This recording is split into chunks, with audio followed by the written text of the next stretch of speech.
स्कूली वाहनों के हादसे रोकने के लिए हरियाणा राज्यपाल अधिकार संरक्षण आयोग पूरी तरह से सक्रिय दिखाई दे रहा है। आयोग ने सुरक्षित स्कूल वाहन पॉलिसी के तहत राज्य भर में बैठकें लेने का फैसला कर लिया है। अब तक प्रदेश के 10 जिलों में आयोग बैठक कर चुका है। बैठकों में शिक्षा विभाग, आरटीए विभाग के अलावा चाइल्ड वेलफेयर कमेटी यानी CWC से जुड़े लोगों के अलावा प्राइवेट स्कूलों से जुड़े हुए लोग बैठक में भाग ले रहे थे। पत्रकारों से बातचीत के दौरान हरियाणा राज्यपाल अधिकारी संरक्षण आयोग के सदस्य गणेश कुमार के मुताबिक लोगों में जागरूकता लाने के मकसद से सुरक्षित स्कूल वाहन पॉलिसी की शुरुआत की गई है। उन्होंने कहा है कि कनीना हादसे के बाद आयोग ने इसमें तेजी दिखाई है। हालांकि इससे पहले भी आयोग समय समय पर स्कूली वाहनों की चेकिंग इत्यादि का अभियान चलाता रहा है। नूंह जिले में 2 दिन का ड्राइव चलेगा। सुबह स्कूल खुलने के समय से लेकर दोपहर बाद स्कूल की छुट्टी तक वाहनों की चेकिंग का अभियान चलाया जाएगा। उन्होंने कहा है कि उनका मकसद स्कूली वाहनों के हादसों को रोकना, जो भी स्कूली वाहनों में खामियां मिलती हैं उनको दूर करना उनका मकसद है। साथ ही साथ स्कूल प्रबंधन पर जुर्माना भी लगाया जाता है। इसके अलावा बैठक में हरियाणा परिवहन विभाग की बसों के द्वारा बालिका शिक्षा वाहिनी में चलाई जा रही बसों में भी चेकिंग करने का फैसला लिया गया है, ताकि किसी प्रकार के स्कूली बच्चों के हादसे को रोका जा सके। आप देख रहे हैं नूंह मेवात से लियाकत अली की रिपोर्ट। हमारे चैनल को सब्सक्राइब जरूर कर लीजिएगा।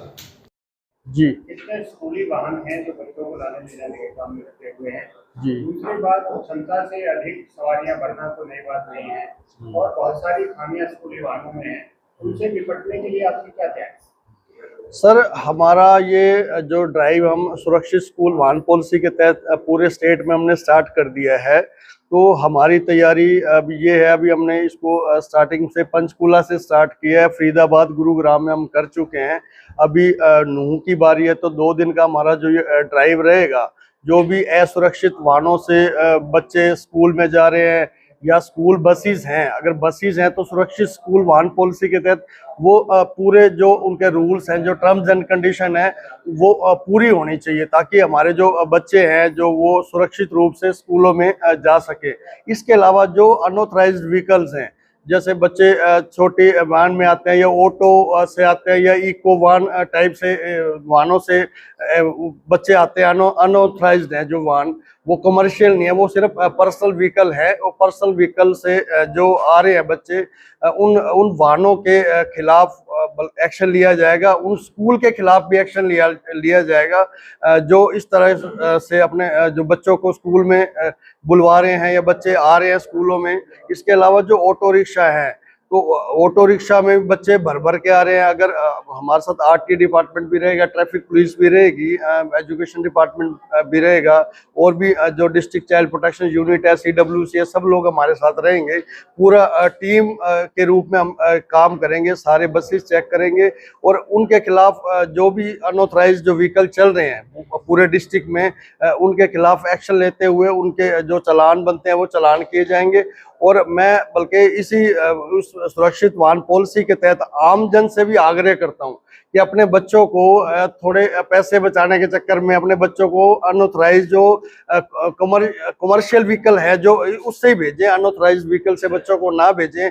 बच्चे हैं तो सब कुछ है, पूरा जो घर परिवार के जो हम चिराग की बात करते हैं, जो घर का चिराग है, उसको इतने असुरक्षा के एक खड्डे में ना धकेलें उन बच्चों को, और बच्चों को सुरक्षित वाहनों से स्कूल भेजें। तो यही मेरा आग्रह है और इसके लिए हम 2 दिन से सख्ती से काम करेंगे।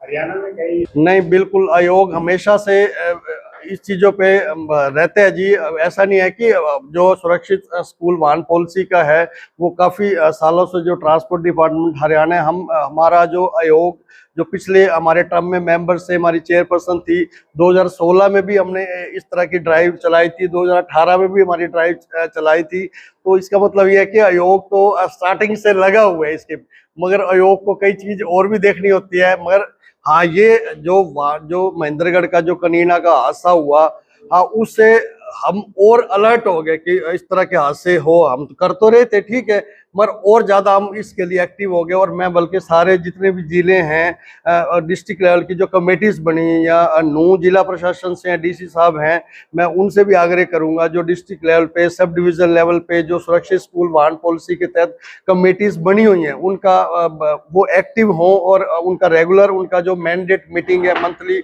उनकी मीटिंग होनी चाहिए, वो ज़रूर होनी चाहिए। अगर ये मीटिंग्स होती रहें इस तरह से, अगर डिस्ट्रिक्ट लेवल टीम एक्टिव रहे तो आई थिंक हमें काम कम करना पड़ेगा जी। तो ये हमारा ऐसा है। सबसे पहले तो ये कि हमारा जो हरियाणा में बाल आयोग काम कर रहा है, इसमें हम 6 मेंबर हैं जो हरियाणा को 7 जिलों में जोन में बांट करके लगातार कंटिन्यू काम कर रहे हैं।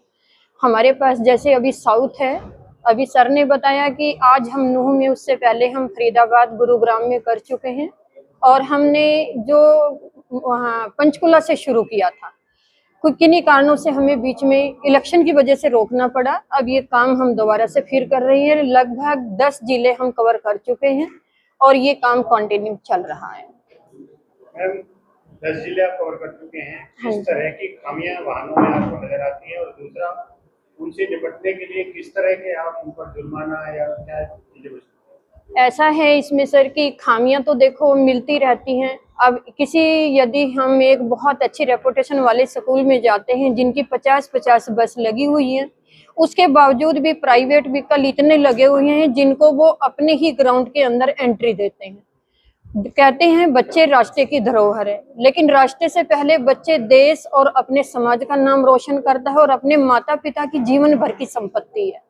हम बच्चों की सुरक्षा के लिए 24 घंटे समय पर समय के अनुसार काम कर रहे हैं और हर वक्त हम तैयार हैं, जबकि जिले के अंदर जो टीम बनी हुई है वो भी अपनी प्रॉपर तरीके से काम कर रही है। आने वाले समय में हम ऐसा एक निर्देश देना चाहते हैं कि किसी भी बच्चे के साथ किसी भी प्रकार की घटना नहीं होनी चाहिए, ताकि हम ज़्यादा से ज़्यादा अपने जो ये ड्राइव है इसका अवेयरनेस प्रोग्राम करके हम पेरेंट्स हों या टीम हो, डिस्ट्रिक्ट हो, डिपार्टमेंट्स कोई भी हो, सबको हम एक सोए हुए को जगाना चाहते हैं।